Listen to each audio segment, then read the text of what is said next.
Hello everyone, welcome back my YouTube channel बातें हिंदी की। तो दोस्तों, आज हम यूजीसी नेट में संकलित कविता आदिकाल में जो संकलित रासो साहित्य है उसके बारे में जानेंगे। पर उनको जानने से पहले मैं आपको बता दूं कि जो मैंने ये रचनाएं संकलित की है वो ऑथेंटिक्स बुक्स, चाहे रामचंद्र शुक्ल हो, नगेंद्र हो, चाहे डॉक्टर बच्चन हो, मैंने इन सब से इनका संकलन किया है। और जो संकलन करते वक्त मैंने PYQ को ध्यान में रखा। और मैं आपको पहले दिखा भी देती हूँ कि इन रचनाओं को हमारे लिए पढ़ना, वो न केवल पढ़ना बल्कि याद करना कितना ज़रूरी है। आप यहाँ पर विद प्रूफ दे सकते हो कि दिसंबर 2015 में भी रचना काल को कालक्रमानुसार लगाने के बारे में पूछा गया था। और वहीं अगर हम जून 2015 की बात करें, चाहे दिसंबर 2015 की बात करें, वहाँ पर ये क्वेश्चन पूछे गए हैं। वहीं अगर हम 2019 की बात करें जून में, तो वहाँ से भी ये क्वेश्चन सीधा सीधा पूछा गया है। और 2022 और 23 में भी लगातार पूछ रहे हैं, जो हम लास्ट में इन सबको एक सोल्व करते चलेंगे। तो हम सबसे पहले इन रचनाओं को कालक्रमानुसार देख लेते हैं। आगे बढ़ने से पहले मैं आपको बता दूं कि जो रासो साहित्य है वो दो प्रकार से लिखा गया है। एक तो रासो साहित्य जो जैनों के द्वारा लिखा गया है, जो जैन मुनि थे जैन धर्म में, एक तो रासो साहित्य उन्होंने लिखा। जो यहाँ पर ऊपर संकलित है ये जैन साहित्य है। और जो नीचे ये जो प्रशस्ति रासो, जो राजाओं का वर्णन है, ये चारण भाट कवि आदि के द्वारा लिखा गया है। और इन दोनों की जो शैली है, जो लिखने का तरीका है, उसमें भी काफ़ी अंतर है। और अगर हम सबसे पहले अब जैन साहित्य जो गीतात्मक है, जो गीत शैली में लिखा गया है, हम उसकी बात कर लेते हैं। तो सबसे पहले उपदेश रासायन रासो जिन दत्त सूरी की वेरी वेरी इंपॉर्टेंट रचनाएं हैं, बार बार एंटी एग्जाम में पूछी जाती है, क्योंकि कुछ गिनी चुनी ही जैन साहित्य की रचनाएं हैं जो एनटीए बार बार पूछता ही रहता है, क्योंकि आदिकाल में काफ़ी कम रचनाएं हैं। तो उपदेश रसायन रासो है वो जिन दत्सुरी की है और 1134 की रचना है। और इसमें कुल छंद है वो 32 छंद है। भाषा इसकी अपभ्रंश है। वहीं अगर हम भरतेश्वर बाहुबली रास की बात करें, तो ये शालिभद्र सूरी की रचना है और 1184 ईस्वी की ये रचना है।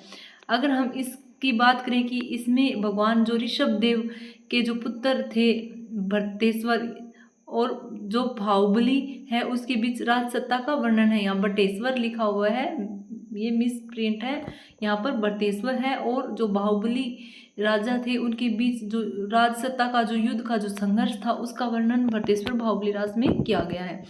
और जो बटेश्वर बाहुबली रास है, इसमें 205 छंद है। वेरी वेरी इंपॉर्टेंट, ये PYQ क्वेश्चन है और पूछा भी गया है। 205 छंदों में रचित ये खंड काव्य है। खंड काव्य दोस्तों वह होता है जिसमें एक जीवन चरित्र के एक छोटे से भाग का वर्णन जिसमें होता है, वो एक खंड काव्य होता है। और यहाँ पर खंड काव्य होने का मतलब ये है कि यहाँ पर जो बटेश्वर बाहुबली है उसकी सिर्फ राज सत्ता का वर्णन दिखाया गया है, न कि इनके जन्म से लेकर मृत्यु तक का पूरा ब्यौरा दिया गया है।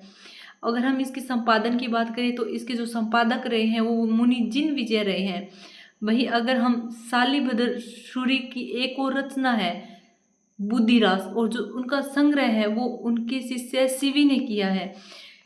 जो अगली रचना हमने जैसे ऊपर अभी पढ़ा ही है कि जो बुद्धिरास है वो शालिभद्र सूरी की है। और ये रचना भी 1184 ईस्वी की है। और इसमें जो पथभ्रष्ट व्यक्ति है उसको धर्म उपदेश दिया गया है, यानी जो व्यक्ति अपने मार्ग से भटक चुका है उसको सही रास्ते पर लाने के जो इसमें कुछ संदेश है, उपदेश शालिभद्र सूरी द्वारा दिए गए हैं कि व्यक्ति को कैसे सुधारा जा सकता है। और जो इसका संग्रह है वो शालिभद्र सूरी का जो शिष्य रहा है सीवी, उन्होंने इसका संग्रह किया है।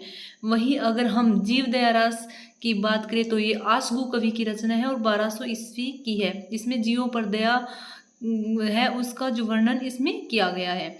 वहीं अगर हम चंदबाला रास की बात करें, तो ये 1200 की रचना है। वहीं अगर जम्बू स्वामी रास की बात करें, तो ये धर्मसूरी की है और 1209 की है।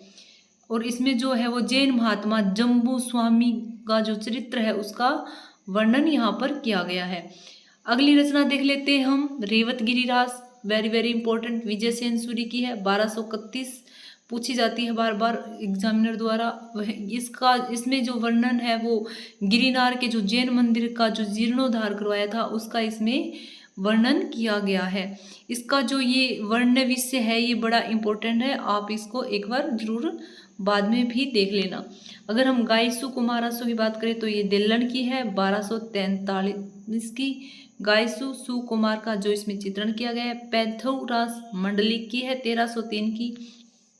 कछुली रास अज्ञात कवि है 1306 जैन तीर्थ की। आप इसको स्किप भी कर सकते हैं, ये थोड़ी इंपॉर्टेंट नहीं है। समरारासु अम देवसूरी की है 1314, परंतु इस पर भी एक आप नज़र मार लेना, क्योंकि आजकल एनटीए जो हम ज़्यादा इंपॉर्टेंट रचना नहीं लगती है, वही आजकल छिटपुट जो रचना है उनको आजकल पूछने लग गए हैं एनटीए, इसलिए आप इनको एक बार ज़रूर नज़र मार लें। वहीं अगर हम प्रशस्ति रासों की बात करें तो जहाँ पर जैन रासो था उसमें तो जो जैन मुनि थे, संत महात्मा थे जो जैन धर्म को मानते थे, उन्होंने जो साहित्य लिखा वो अलग रासो था, और जो रासो था वो जैन मंदिरों में रात्रि के समय ताल देकर वो गाया जाता था।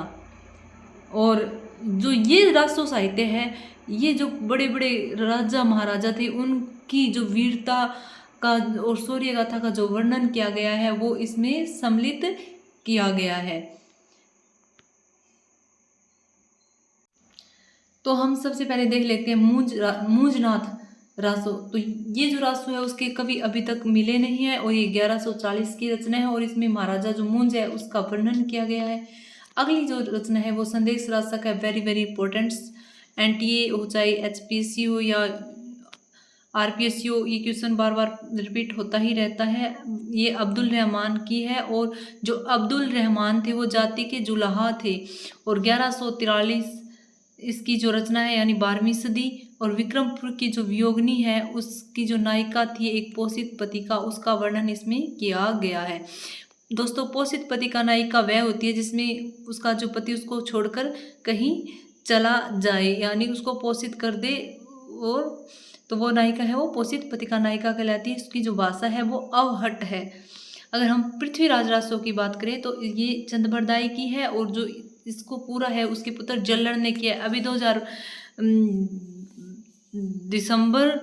जून 2025 के एग्जाम में अभी पूछा भी गया था कि जो पृथ्वीराज रासो है उसको किसने पूरा किया, तो उसके पुत्र जल्लड़ ने इसको पूरा किया था। 4 इसके संस्करण मिलते हैं। प्रथम संस्करण में 69 समय है, और इसमें 16,306 छंद है, वेरी वेरी इंपॉर्टेंट। दूसरा जो संस्करण है उसमें 7,000 छंद है, और तीसरे में 3500 छंद है। अगर हम चौथे में बात करें तो 1300 छंद है। अगर हम रासो की बात करेंगे तो ये एक सारंगधर की कहता है, कोई इसको जल्लन की कहता है। जो शुक्ल जी है वो जल्लन को अमीरदेव है उसका एक महामंत्री मानता है, इसलिए वो उनको सारंगधर की रचना मानता है। वहीं अगर हम इसकी रचना काल की बात करें तो 13वीं सदी है। बुद्धिरास की बात करें तो जल्हण की है, 14वीं सदी है। इसमें जो चंपावती नगरी के जो राजकुमार है उसकी जो प्रेम गाथा इसमें बताई गई है बुद्धिरास में। अगर हम परमाल रासों की बात करें तो जगनीक की है, 13वीं सदी के, वेरी वेरी इंपॉर्टेंट रचना है। और इसमें अलाउद्दीन की जो वीरतापूर्वक जो लड़ाई है उसका इसमें 52 लड़ाइयों का वर्णन है दोस्तों इसमें गेय, और ये गेय काव्य है। और जो बाकी काव्य है वो प्रशस्ति काव्य है, मतलब जो उसमें मतलब राजा महाराजों की लड़ाइयों का वर्णन तो है पर वो गाया नहीं जाता। पर जो ये परमाल रासो है वो वर्षा ऋतु में जो अल्हेत होते हैं वो अपने ढोल की थाप पर इसको गाते रहते हैं, और ये लिखित रूप में हमें नहीं मिलता। और जो अल्हेत होते हैं जो आला गाते हैं उनको अल्हेत बोलते हैं। और ये जो बस जैसे ही वर्षा ऋतु आती है तो ढोल पर ये जो मेवात का क्षेत्र है, हरियाणा राजस्थान की बॉर्डर से सटा हुआ, वहाँ पर आज भी वर्षा ऋतु में ये आला गाया जाता है, जो कि एक परमाल रासों का ही पार्ट है। अगर हम विजयपाल रासों की बात करें तो ये नल सिंह की भाट की रचना है, और इसका जो रचना काल है वो 1298 है। अगर हम राम रासों की बात करें तो ये माधव दास की है, और 1618 इसका रचना काल है। अगर हम राणा रासों की बात करें तो दयाल सिंह की है, और 1618 इसका रचना काल है। अगर हम राणा रासों में बात करें तो इसमें जो सिसोदिया वंश में जो कुंभा, उदय सिंह, प्रताप सिंह और अमर सिंह जो राजा हुए उनका इसमें वर्णन किया गया है, यानी राणा रासों में सिसोदिया वंश के राजाओं का वर्णन है। वहीं अगर हम रतन रासों की बात करें तो ये कुंभकर्ण की रचना है और 1623 की रचना है। वही एग्जाम की दृष्टि से इम्पोर्टेंट है क्योंकि आजकल बदलते पैटर्न के अनुसार ऊपर जो रचनाएं दी गई है जो मोस्ट है वो तो बार बार पूछी जा रही है, परंतु आजकल एनटीए कुछ जो छिटपुट रचनाएं जो आज तक नहीं पूछी है वो भी पूछने लग चुका है, तो ये उस दृष्टि से इम्पोर्टेंट हो जाती है। हमीरा सो जोधराज की है 1728, इसमें जो राजा हमीर है उसका वर्णन किया गया है।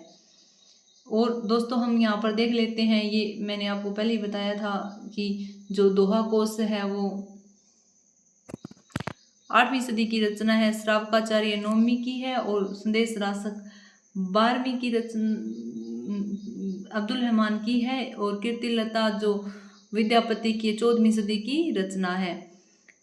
अगर हम भरतेश्वर बाहुली विरास अभी हम ऊपर देख रहे हैं 1184 की है, श्रावकाचार्य 9वीं सदी की है और चंदबाला रास 1200 ईस्वी आशु कवि की है जो हमें अभी ऊपर देखा है, और रेवतगिरी रास 1231 यानी विजय सेन सूरी की है। इसका जो सही ऑप्शन है वो डी, और ये जून 2015 में पूछा गया था और यही रिपीटेड क्वेश्चन 2020 और 22 में भी पूछा गया है। अगर हम आगे बात करें तो जो प्राकृत प्रास है वो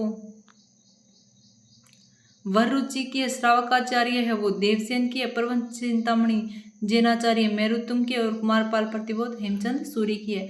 ये जो रचनाएं हैं दोस्तों हम जो बाकी रह चुकी है वो अगले सेक्शन में इन सबको कंप्लीट कर लेंगे। आज हमने जो रचनाएं देखी है वो रासो साहित्य की देखी है। आगे अगर आप हमसे ऐसे ही पढ़ना चाहते हो तो आज ही चैनल को सब्सक्राइब करिए। Thank you for watching my video.